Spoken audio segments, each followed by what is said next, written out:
राधे राधे मित्रों। बृहस्पतिवार व्रत कथा। भारतवर्ष में एक प्रतापी और दानी राजा राज्य करता था। वह नित्य गरीबों और ब्राह्मणों की सहायता किया करता था। यह बात उसकी रानी को अच्छी नहीं लगती थी।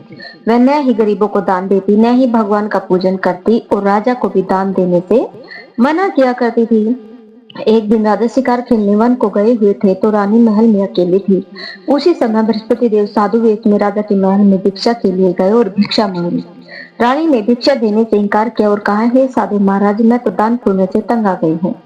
मेरा पति सारा धन लुटाते रहते हैं। मेरी इच्छा है कि हमारा धन नष्ट हो जाए, फिर न रहेगा बांस, न बजेगी बांसुरी। साधु ने कहा, देवी तुम तो बड़ी विचित्र हो। धन संतान तो सभी चाहते हैं, पुत्र और लक्ष्मी तो पापी के घर भी होनी चाहिए।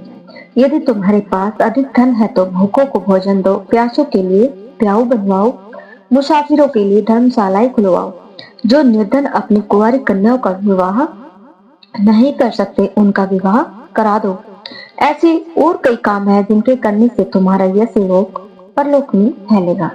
परंतु रानी पर उपदेश का कोई प्रभाव न पड़ा। वह बोली, महाराज आप मुझे कुछ न समझाए। मैं ऐसा धन नहीं चाहती जो हर जगह बांटती फिरूं। साधु ने उत्तर दिया, यदि तुम्हारी ऐसी इच्छा है तो तथास्तु। तुम ऐसा करना कि बृहस्पतिवार को घर लीप कर पीली मिट्टी से अपना सिर धोकर स्नान करना, भट्टी चढ़ाकर कपड़े धोना। ऐसा करने से आपका सारा धन नष्ट हो जाएगा। इतना कहकर वह साधु महाराज वहां से आलोक हो गए। साधु के अनुसार कई बातों को पूरा करते हुए रानी को केवल 3 बृहस्पतिवार ही बीते थे कि उनकी समस्त धन संपत्ति नष्ट हो गई। भोजन के लिए राजा का परिवार तरसने लगा। तब एक दिन राजा ने रानी से बोला कि हे रानी, तुम यहीं रहो, मैं दूसरे देश को जाता हूँ, क्योंकि यहाँ पर सभी लोग मुझे जानते हैं, इसलिए मैं कोई छोटा कार्य नहीं कर सकता। ऐसा कहकर राजा प्रदेश चला गया। वहां वह जंगल में लकड़ी काट कर लाता और शहर में बेचता। इस तरह वह अपना जीवन व्यतीत करने लगा। इधर राजा के प्रदेश जाते ही रानी और दासी दुखी रहने लगी।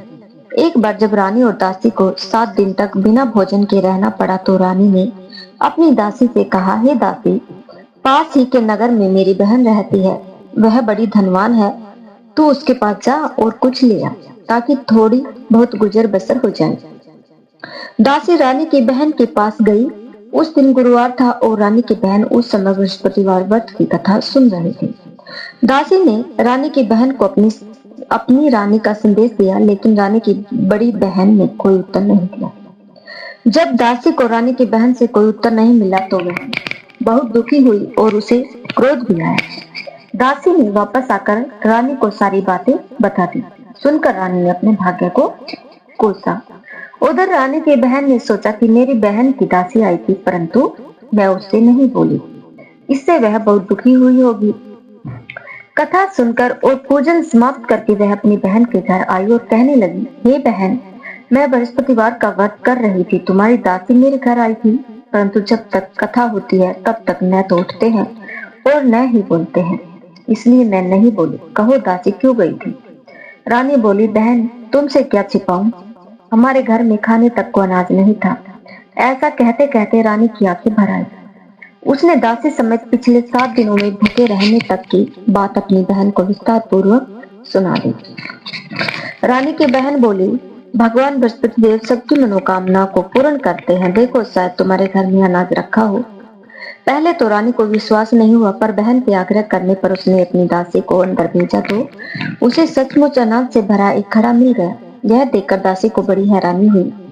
दासी रानी से कहने लगी, हे रानी, जब हमको भोजन नहीं मिलता तो हम व्रत ही तो करते हैं, इसलिए क्यों न इनसे व्रत और कथा की विधि पूछ ली जाए, ताकि हम बेव्रत कर सके। तब रानी ने अपनी बहन से बृहस्पतिवार व्रत के बारे में पूछा। उसकी बहन ने बताया, बृहस्पतिवार के व्रत में चने की दाल और मुनक्का से विष्णु भगवान का केले की जड़ में पूजन करे तथा दीपक जलाए, व्रत कथा सुने और पीला भोजन ही करे, इससे बृहस्पति देव प्रसन्न होते हैं। व्रत और पूजन विधि बताकर रानी की बहन अपने घर को लौट गई। 7 दिन के बाद जब गुरुवार आया तो रानी और दासी ने व्रत रखा। गुड़साल में जाकर चना और गुड़ लेकर आई, फिर उससे केले की जड़ तथा विष्णु भगवान का पूजन किया। आप पीला भोजन कहाँ से आए? इस बात को लेकर दोनों बहुत दुखी थे, क्योंकि उन्होंने व्रत रखा था, इसलिए बृहस्पति देव उनसे प्रसन्न थे। इसलिए वे एक साधारण व्यक्ति का रूप धारण कर 2 थालों में सुंदर पीला भोजन दासी को दे गए। भोजन पाकर दासी प्रसन्न हुई और फिर रानी के साथ मिलकर भोजन ग्रहण किया। उसके बाद वे सभी गुरुवार को व्रत और पूजन करने लगी। बृहस्पति भगवान की कृपा से उनके पास फिर से धन संपत्ति आ गई, परंतु रानी फिर से पहले की तरह आलस्य करने लगी। तब दासी बोली, देखो रानी, तुम पहले भी इस प्रकार आलस्य करती थी, तुम्हें धन रखने में कष्ट होता था, इस कारण सभी धन नष्ट हो गया, और अब जब भगवान बृहस्पति की कृपा से धन मिला है तो तुम्हें फिर से आलस्य होता है। रानी को समझाते हुए दासी कहती है कि बड़ी मुसीबतों के बाद हमने यह धन पाया है, इसलिए हमें दान पुण्य करना चाहिए, भूखे मनुष्य को भोजन कराना चाहिए और धन को शुभ कार्यों में खर्च करना चाहिए, जिससे तुम्हारे कुल का यश बढ़ेगा, सौरभ की प्राप्ति होगी और पितर प्रसन्न होंगे। दासी की बात मानकर रानी अपना धन शुभ कार्यों में खर्च करने लगी, जिससे पूरे नगर में उसका यश फैलने लगा। एक दिन दुखी होकर जंगल में एक पेड़ के नीचे आसन जमा कर बैठ गया। वह अपनी दशा को याद करके व्याकुल होने लगा। बृहस्पतिवार का दिन था। एकाएक उसने देखा कि निर्जन वन में एक साधु प्रकट हुए। वह साधु वेश में स्वयं बृहस्पति देवता थे। लकड़हारे के सामने आकर बोले, हे लकड़हारे, इस सुनसान जंगल में तो चिंता मगन क्यों बैठा है? लकड़हारे ने दोनों हाथ जोड़कर प्रणाम किया और उत्तर दिया, महात्मा जी, आप सब कुछ जानते हैं, मैं क्या कहूँ। यह कहकर रोने लगा और साधु को अपनी आत्मकथा सुनाई। महात्मा जी ने कहा, तुम्हारी स्त्री ने बृहस्पति के दिन बृहस्पति भगवान का निरादर किया है, जिसके कारण रुष्ट होकर उन्होंने तुम्हारी अपेक्षा कर दी है। अब तुम चिंता को दूर करके मेरे कहने पर चलो तो तुम्हारे सब कष्ट दूर हो जाएंगे और भगवान पहले से भी अधिक संपत्ति देंगे। तुम बृहस्पति के दिन कथा किया करो। 2 पैसे के चने मुनक्का लाकर उसका प्रसाद बनाओ और शुद्ध जल से लोटे में शक्कर मिलाकर अमृत तैयार करो। कथा के पश्चात अपने सारे परिवार और सुनने वाले प्रेमियों से अमृत व प्रसाद बांटकर आप भी ग्रहण करो। ऐसा करने से भगवान तुम्हारी सब मनोकामनाएं पूरी करेंगे। साधु के ऐसे वचन सुनकर लकड़हारा बोला, हे प्रभु, मुझे लकड़ी बेचकर इतना पैसा नहीं मिलता जिससे भोजन के उपरांत कुछ बचा सकूं। मैंने रात्रि में अपनी पत्नी को व्याकुल देखा है। मेरे पास कुछ भी नहीं जिससे मैं उसकी खबर मंगा सकूं। साधु ने कहा, हे लकड़हारे, तुम किसी बात की चिंता मत करो। बृहस्पति के दिन तुम रोजाने की तरह लकड़ियां लेकर शहर को जाओ। तुमको रोज से दुगना धन प्राप्त होगा, जिससे तुम भली भांति भोजन कर लोगे तथा बृहस्पति देव की पूजा का सामान भी आ जाएगा। इतना कहकर साधु अंतर्ध्यान हो गए। धीरे धीरे समय व्यतीत होने पर फिर वही बृहस्पतिवार का दिन आया। लकड़हारा जंगल से लकड़ी काटकर किसी शहर में बेचने गया। उससे उस दिन और दिन से अधिक पैसा मिला। राजा ने चना गुड़ आदि लाकर गुरुवार का व्रत किया। उस दिन से ही उसके सभी क्लेश दूर हुए, परंतु जब दोबारा गुरुवार का दिन आया तो बृहस्पतिवार का व्रत करना भूल गए। इस कारण बृहस्पति भगवान नाराज हो गए। उस दिन उस नगर के राजा ने विशाल यज्ञ का आयोजन किया तथा शहर में यह घोषणा करा दी कि कोई भी मनुष्य अपने घर में भोजन न बनावे, न आग जलावे, समस्त जनता मेरे यहाँ भोजन करने आए। इस आज्ञा को जो न मानेगा उसे फांसी की सजा दी जाएगी। इस तरह की घोषणा संपूर्ण नगर में करवा दी गई। राजा के आज्ञा अनुसार शहर के सभी लोग भोजन करने गए, लेकिन लकड़हारा कुछ देर से पहुंचा, इसलिए राजा उसको अपने साथ घर ले गए और ले जाकर भोजन करा रहे थे तो रानी की दृष्टि उस खूंटी पर पड़ी जिस पर उसका हार लटका हुआ था। वह वहां पर दिखाई नहीं दिया। रानी ने निश्चय किया कि मेरा हार इस मनुष्य ने चुरा लिया। उसी समय सिपाहियों को बुलाकर उसको रोजगार में कारागार में डलवा दिया। जब लकड़हारा कारागार में पड़ गया और बहुत दुखी होकर विचार करने लगा कि न जाने कौन से पूर्व जन्म के कर्म से मुझे यह दुख प्राप्त हुआ है, और उसी साधु को याद करने लगा जो कि जंगल में मिला था। उस समय तत्काल बृहस्पति देव साधु के रूप में प्रकट हुए और उसकी दशा को देखकर कहने लगे, अरे मूर्ख, तुमने बृहस्पति देव की कथा नहीं करी, इस कारण तुम्हें दुख प्राप्त हुआ है। अब तो चिंता मत कर, बृहस्पतिवार के दिन कारागार के दरवाजे पर 4 पैसे पड़े मिलेंगे, उनसे तो बृहस्पति देव की पूजा कराना, तेरे सभी कष्ट दूर हो जाएंगे। बृहस्पति के दिन उसे 4 पैसे मिले। लकड़हारे ने कथा कही। उसी रात्रि को बृहस्पति देव ने उस नगर के राजा को स्वप्न में कहा, हे राजा, तुमने जिस आदमी को कारागार में बंद कर दिया है वह निर्दोष है, उसे छोड़ देना। रानी का हार उसी खुट्टी पर लटका है। अगर तू ऐसा नहीं करेगा तो मैं तेरे सारे राज्य को नष्ट कर दूंगा। इस तरह रात्रि के स्वप्न को देखकर राजा प्रातःकाल उठा और खुट्टी पर हार देखकर लकड़हारे को बुलाकर क्षमा मांगी तथा लकड़हारे को योग्य सुंदर वस्त्र आभूषण देकर विदा कर दिया। बृहस्पति देव की आज्ञा अनुसार लकड़हारा अपने नगर को चल दिया। राजा जब अपने नगर के निकट पहुंचा तो उसे बड़ा आश्चर्य हुआ। नगर में पहले से अधिक बाग, तालाब, कुएं तथा बहुत सी धर्मशालाएं, मंदिर आदि बन गए हैं। राजा ने पूछा, यह किसका बाग और धर्मशाला है? तब नगर के सब लोग कहने लगे, यह सब रानी और बांदी के हैं। तो राजा को आश्चर्य हुआ और गुस्सा भी आया। जब रानी ने यह खबर सुनी कि राजा आ रहे हैं तो उन्होंने बांदी से कहा कि हे दासी, देख राजा हमको कितनी बुरी हालत में छोड़ गए थे। हमारी ऐसी हालत देखकर वह लौट न जाए, इसलिए तू दरवाजे पर खड़ी हो जा। आज्ञा अनुसार दासी दरवाजे पर खड़ी हो गई। राजा आए तो उन्होंने अपने साथ लिवा लाई। तब राजा ने क्रोध करके अपनी रानी से पूछा कि यह धन तुम्हें कैसे प्राप्त हुआ है? तब उन्होंने कहा, हमें यह सब धन बृहस्पति देव के इस व्रत के प्रभाव से प्राप्त हुआ है। राजा ने निश्चय किया कि 7 रोज बाद तो सभी बृहस्पति देव का पूजन करते हैं, परंतु मैं प्रतिदिन दिन में 3 बार कहानी तथा रोज व्रत किया करूंगा। अब हर समय राजा के दुपट्टे में चने की दाल बंधी रहती थी तथा दिन में 3 बार कहानी कहता। एक रोज राजा ने विचार किया कि चलो अपनी बहन के यहाँ हो आवे। इस तरह निश्चय कर राजा घोड़े पर सवार हो अपनी बहन के यहाँ उछलने लगा।